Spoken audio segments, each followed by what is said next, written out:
Are you, when you look at the trans issue, are you optimistic looking forward? Moderately. I think it's becoming more and more to the point that it is not even defensible to medically transitioned children.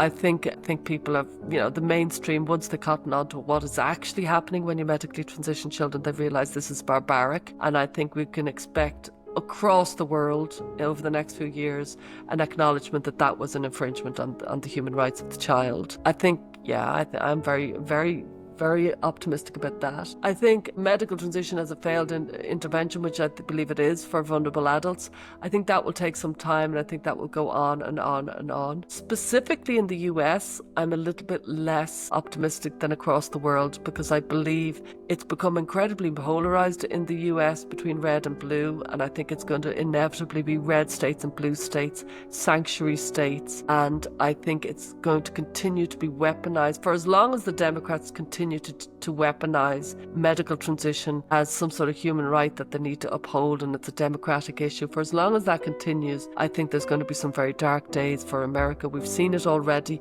let's say with the gun laws and the abortion rights, that they have made these political positions that are making people immovable. And, I don't know what's the way forward. And I'm not saying I'm taking a position on those things. I'm saying once it becomes weaponized by one side or the other, it becomes intransigent and people can't move out of their red or blue situation. And I fear the exact same is going to happen now with trans rights. And that makes me very worried.